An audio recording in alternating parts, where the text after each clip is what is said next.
Hello everyone, and welcome back to my channel, where everything you're about to hear and see has been done in one take. I'm your host, the One Take Man. And today, like I promised last week, I'm rounding out the trilogy of questions by George Stiles.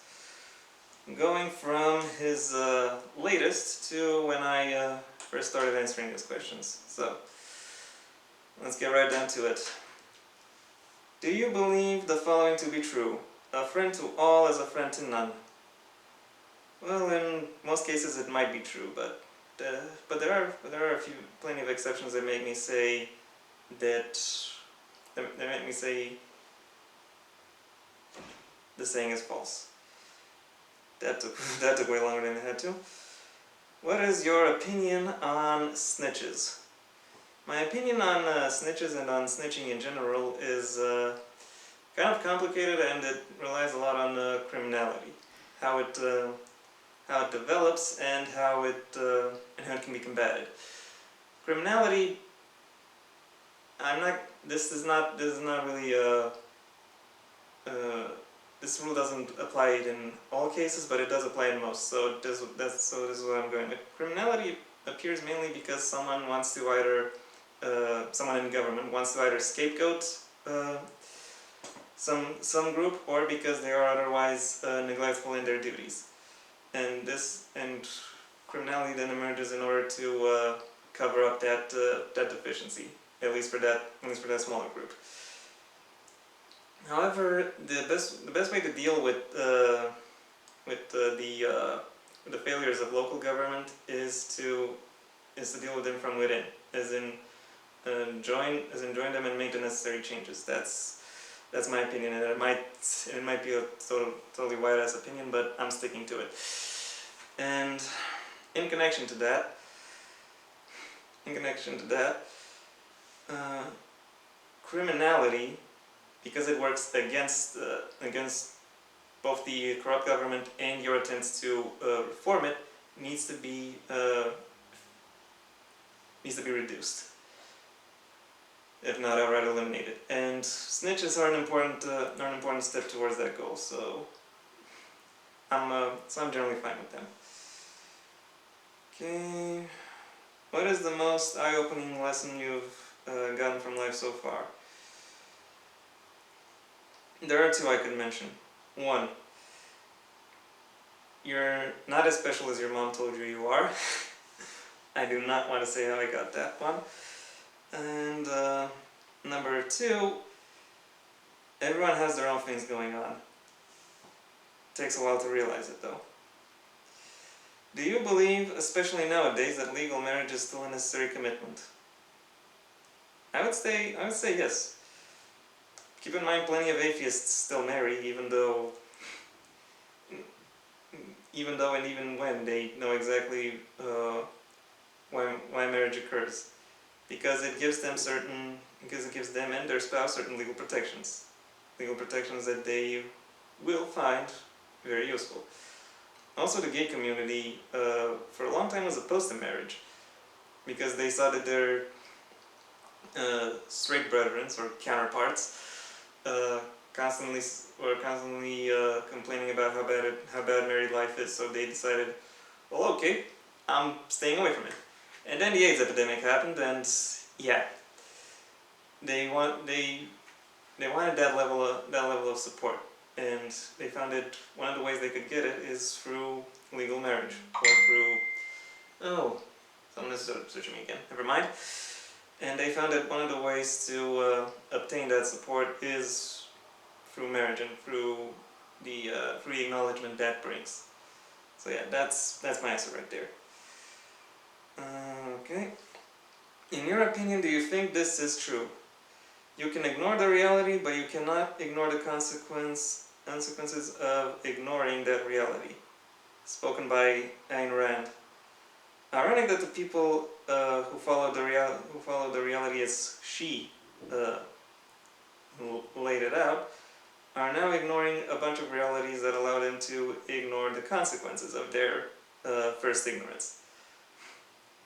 I'm talking, of course, about every U.S. conservative that cites her as their idol, even though she actually supported abortion and was an atheist. So yeah, my opinion is generally you can't, unless you're rich enough. Someone should do something about that. Hint, hint. Do you believe that anything you buy is truly what you own? Okay, this is getting... I don't think you just mean property laws here. Yeah, okay, ambulance passing by. Sorry you have to listen to that, assuming you can hear that. The answer to that, aside from property law, is yes. Okay, we can make the difference between private property and personal property, and private property is as in something you own personally and make money with. Our personal property is things that you use for yourself or for those within your household. So to that extent, well, you still own private property. However, there are different regulations that are tied in place when it comes to how you can use it. If that means your ownership is diminished, well then that's your interpretation. So yeah, that's it. If you are certain on a given topic, how do you really know that you can be certain on that topic? Wow, that's heavy.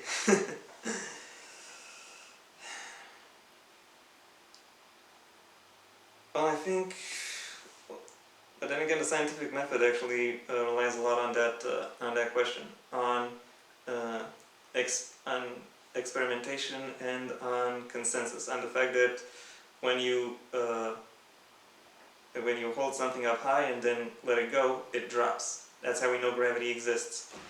Or if we observe bacteria in various environments and how they change, then we can say that bacteria evolved.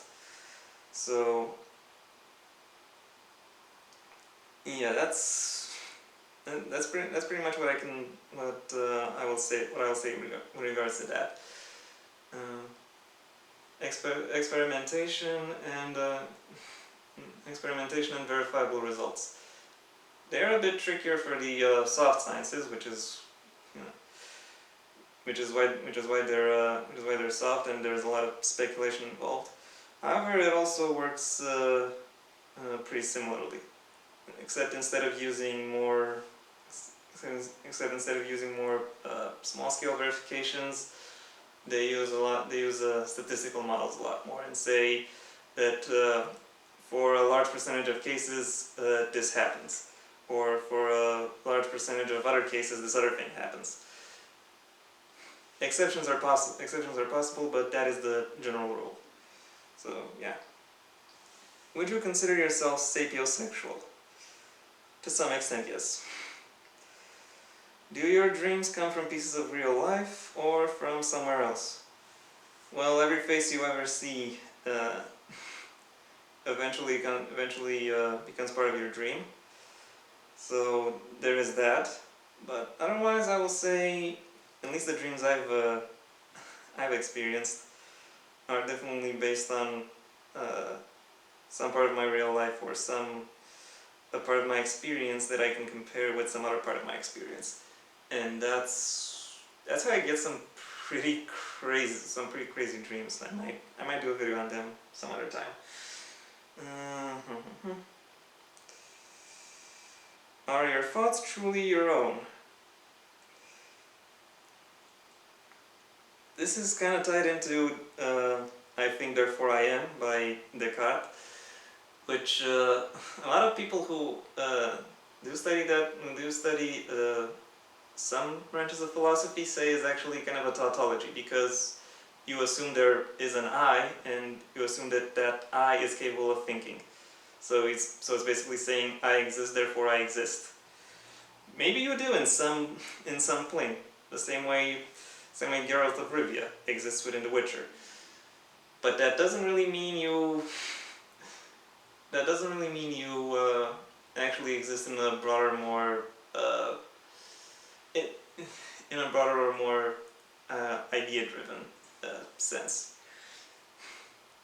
And I don't know what to say. I don't know what else to say. So that's kind of the thing. For now, for our pragmatic reality, it's sufficient to say we exist and have to take care of ourselves. That's my that's my stance. That's my stance on that. And for that, and towards that end, I will say my thoughts are my own.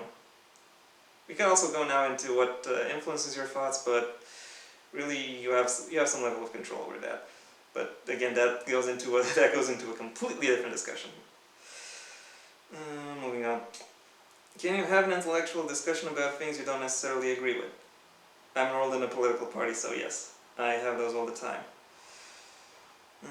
When do you think the whole of humanity will finally get along? I actually saw an answer to this question, and that the answer that was suggested was when we are all atheists. I really don't want to play God's advocate here, but that isn't necessarily true. I think the real answer is when we'll have no further reason to antagonize each other. So when everyone's needs are met and everyone can see each other as worthy of respect and consideration as potential allies, friends, and partners, not directly or not immediately as potential enemies. So yeah, that's my answer. What talent, capability, expertise, or superpower do you have that few others or no one altogether don't seem to have? When people say they hit snooze on their alarm, I'm like, what? You can just go back to sleep then? Damn! Like, no. If I hear an alarm, I'm immediately up. I'm awake. I'm sharp. I'm reactive. So yeah, that's my superpower. I can wake up with an alarm. Skipping over a few. What is your advice to a young person who wants to stop being used by others? Tell them to stop. Insist on it, because they won't follow your suggestion at first. You have to keep pressing them on it. You have to keep telling them, stop, back away, I don't want you, I don't need you. So yeah, do that, and if the people in your the people who are using you are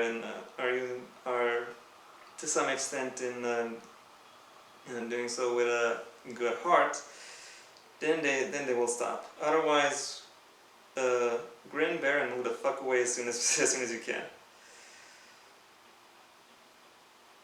Would you like it better if Twitter had a thumbs up, thumbs down rating instead of a single heart like button? That would not change much, actually. I don't think it would anyway. So, no. Okay, what else do we got?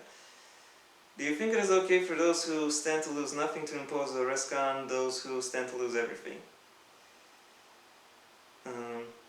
Yes. This actually is somewhat tied to political figures, because a lot of political figures, at least in many modern societies, are rich and are therefore spared of various risks that poor people would be subjected to. So I would say,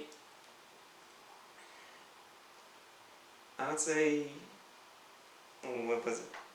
That they should not be able to do that. From a moral standpoint, it is not okay, because they don't understand what it is they are telling the people that chose them to be there.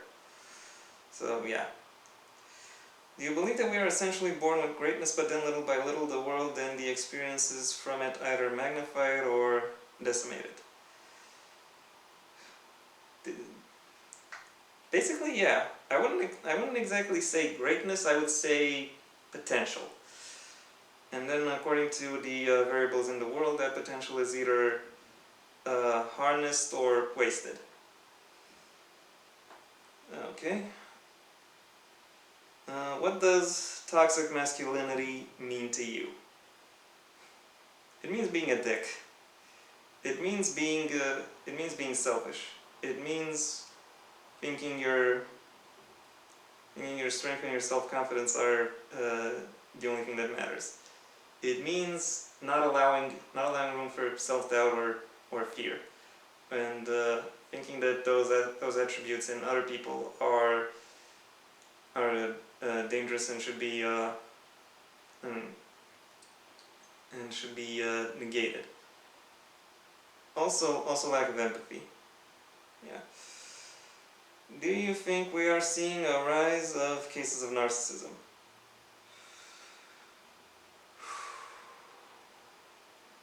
No.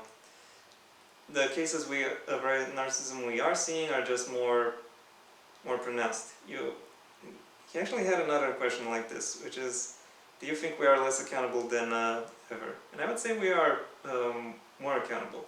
If nothing else, then by the fact that we are uh, more aware of each other, more aware of the world in general.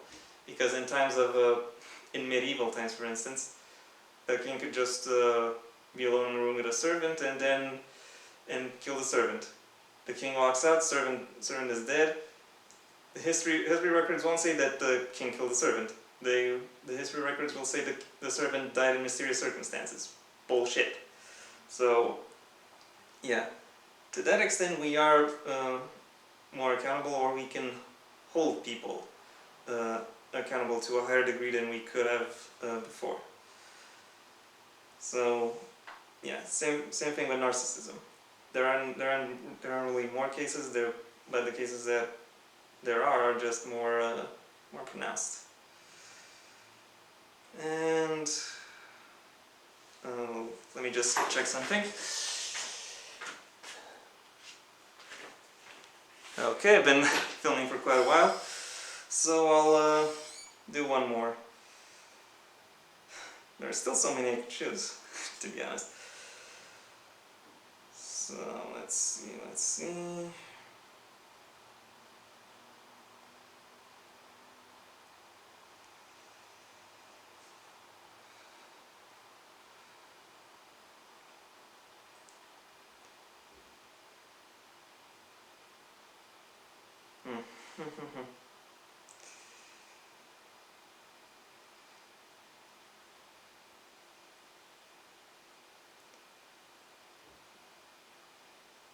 A lot of very loaded ones.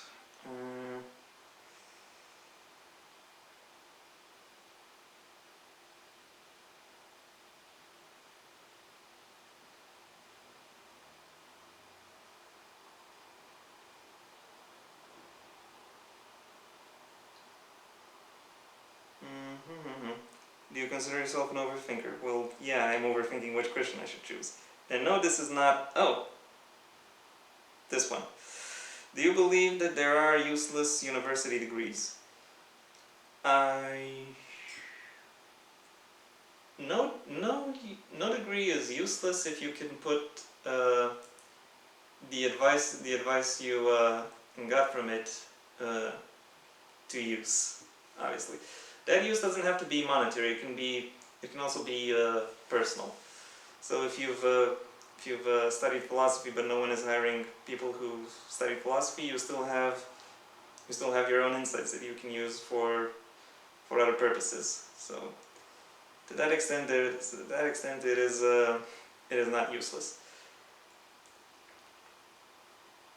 Whether or not you can use it in the job market, well, the job market needs a renovation. It needs to be altered anyway, so I'm fine with it. So yeah, even from that perspective, it's not directly useless.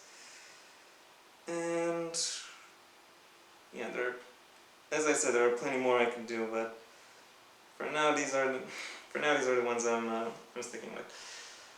Thank you, George, for making this trilogy possible. If you're gonna if you're gonna ask any more of these questions, I might come back sometime in the future with a new trilogy or something. But until then, that was it for the trilogy. Thank you very much for your attention. I hope you enjoyed this video. Give it a like if you did. If you want to see when my next video comes out, which will be about something else for the first time in a while, then go ahead and subscribe. Maybe also ring the bell, or do whatever else YouTube will require of its users. Until next time, I have been the One Take Man.